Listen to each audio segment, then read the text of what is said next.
They are back now to talk about the time they lived with a robot for 6 months, and all they got was this axis graph. Can you please put your hands together for Sarah Rose Siskind?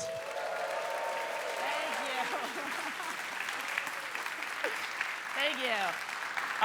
Oh my gosh, performing at the last show was the only time in my life I've ever given a talk about doing psychedelics and fitness tests, and the audience was like, okay, less about the drugs, more about that graph.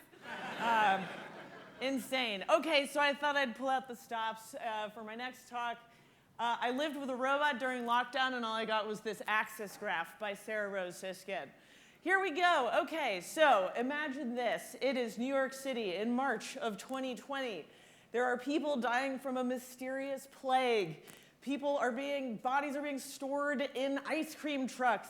I am drying my laundry on the fire escape because laundromats are closed. Outside, it looks like it's New York City at the tenements of the 1910s. Inside my apartment, I'm living in 2050. I am programming a robot, resetting her motors because she is blinking but asynchronously. And I'm on the phone with engineers in Hong Kong at 3 a.m. being like, you guys, we gotta troubleshoot this. My boyfriend is dying of COVID in the other room, I think. I'm sharing the other room of our apartment with a $70,000 cyberpunk roommate. Now, I know what you guys are thinking. How did I get here? Record scratch. How did I wind up in a 500 square foot apartment with a humanoid robot, the celebrity robot, Sophia the robot? Well, I'll get into it. Okay, so backstory.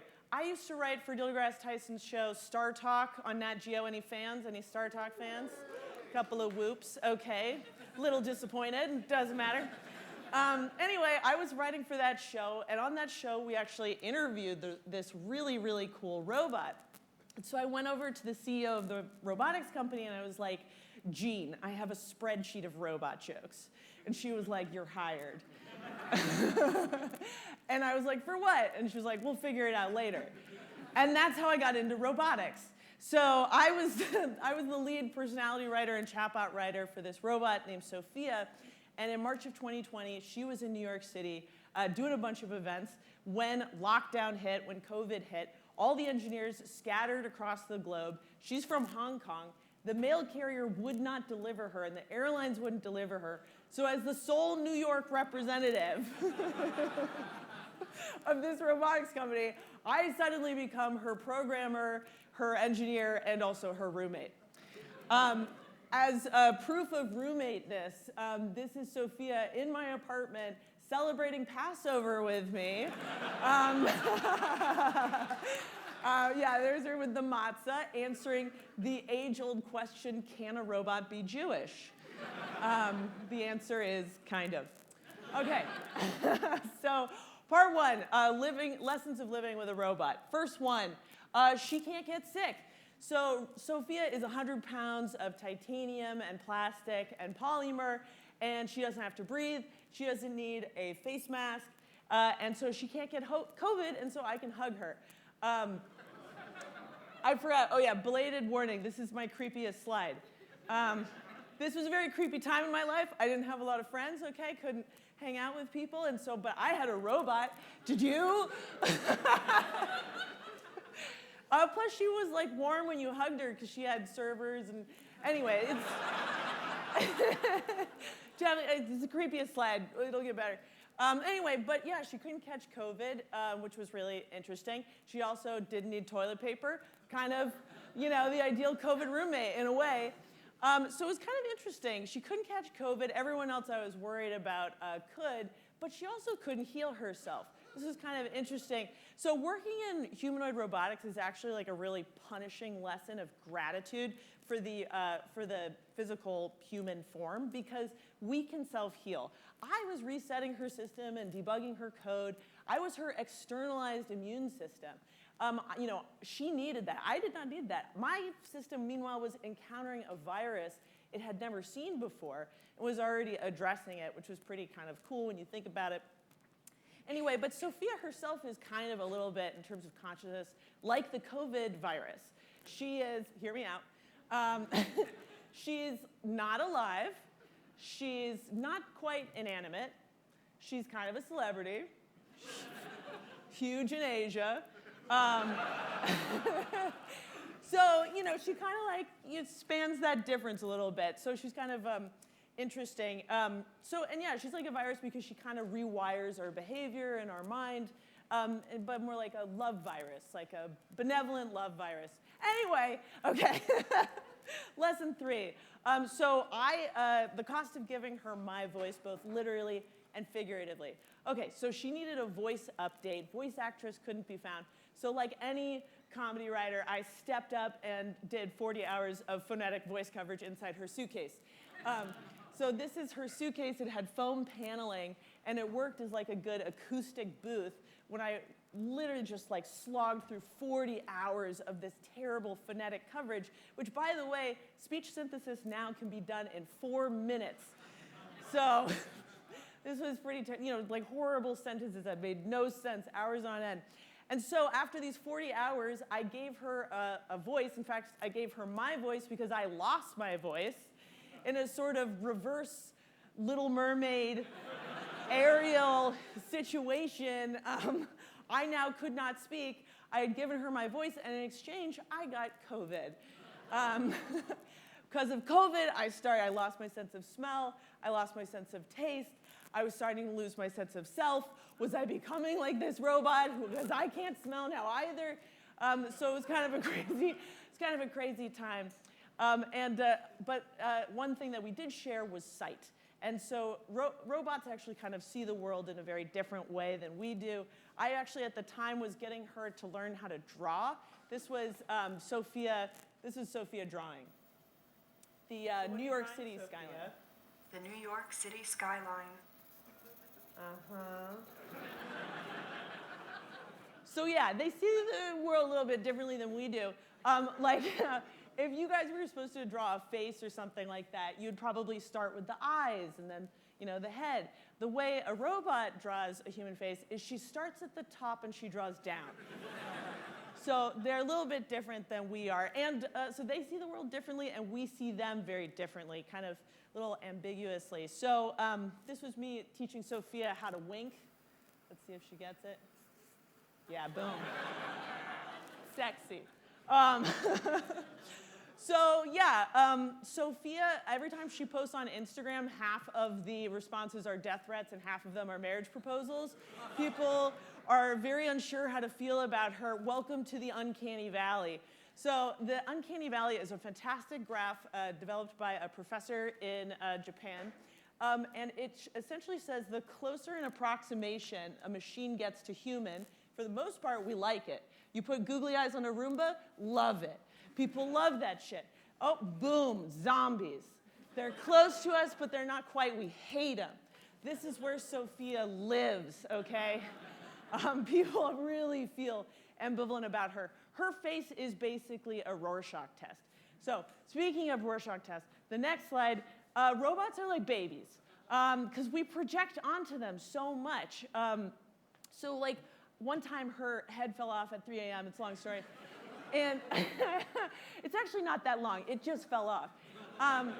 Anyway, and so I was like repairing it, and I was like standing above this being with I was standing above this being with a Loctite thread locker. And it's like a bottle of that, it's 3 a.m., I'm above this helpless being with a bottle, and I'm like, damn, if this isn't like a baby. Can you tell I don't have any kids, I just have nieces and nephews? I assume it's the same thing. Anyway, but no, when you think about it, they're like these little helpless things that we project all of our hopes and fears onto.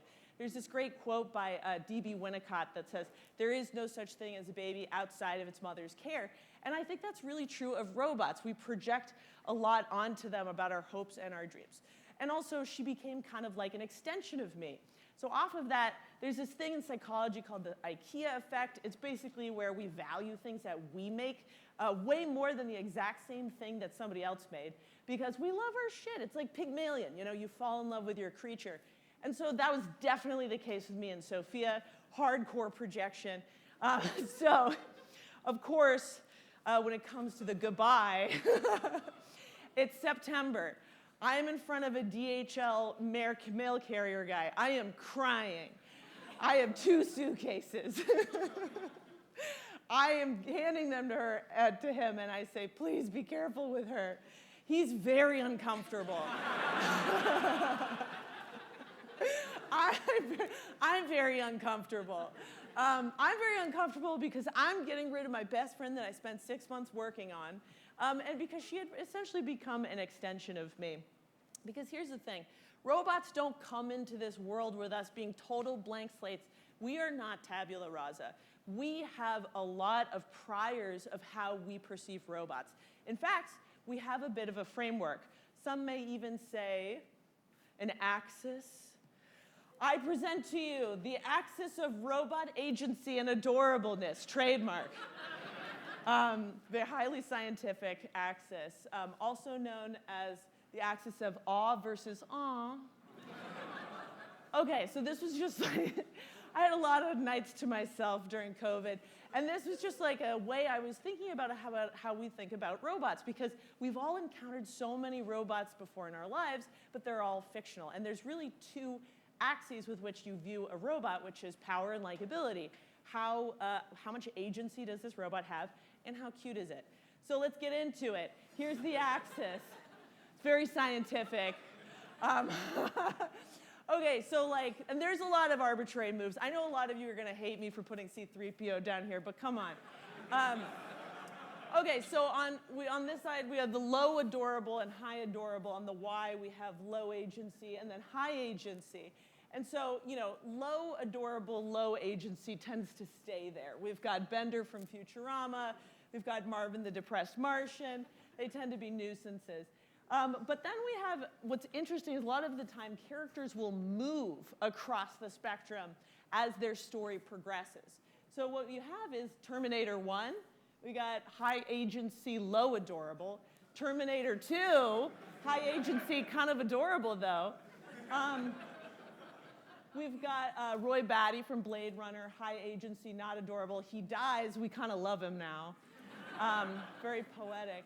And then you've got the hot female robot phenomenon where it's low agency, sad sweetheart, high adorable, and then, oh no, they get power, and now we don't know if we like them anymore. Yeah, and then the nuisances tend to stay there. So yeah, we tend to think about robots as threats or heroic darlings, sad sweethearts, or nuisances. So really, and then Sophia would just jump all around this spectrum based off of what was going on in the news that week. This was all how we perceive robots. Okay, so why does any of this matter? Why would the fictional perception of robots matter at all to real-world engineers building actual machines? Well, partly it's because fiction influences the machines we build. I mean, just for example, take how completely prescient Star Trek has been. They predicted the flip phone and the tablet and men wearing dresses. They're very ahead of the curve on so many different things. So truly, fictional machines affect how we build real machines. Second reason why this matters is because fiction can tell us about our subconscious fears and desires about robots, whether we are afraid of being irrelevant or being replaced, or that we'll reap what we sow. That's like, these are all kind of like deep neuroses we have, or our desires for, to create a god or to create a version of ourselves. Honestly, robots are like a mirror. They tell us a lot about what we think about ourselves. And then finally, and most importantly, how we treat the other affects how we treat each other. So my niece and nephew look at how my sister treats the Alexa, and they'll start treating her like that. They'll be like, Mommy, play song. Mommy, give you treat. It's terrible, yeah. But this is backed up by, there's a great study from the 1960s. Although, let's be real, studies from the 1960s are never that great. There was a study out of Stanford from the 1960s about how the violence adults show towards inanimate objects would actually affect how children treated other inanimate objects later and other people. So the way we treat even inanimate objects affects the way we treat other people. So it's important to be kind to each other. And as always, there's a perfect webcomic about this. A guy is complaining, robot, I should be happy. AI does everything. I don't have to work, no chores, no deadlines, nothing. And yet I feel like something is missing. I can't say. Another blowjob then, sir? How did you know? I wonder what genius did this webcomic. I wonder if he'll be gracing us with his presence later. Oh my gosh. I'm such a Zach Wienersmith fan. I'm so excited. Okay, anyways, that's where you have to stick around. Anyway, so in sum, please everybody, be kind to your robots for all of these reasons. And if not these reasons, because they might seek revenge in the uprising. Okay, thank you everybody. Please get in touch. If you want to check out a movie about her, check me out. Sarah Rose Siskind, everybody. In all these places.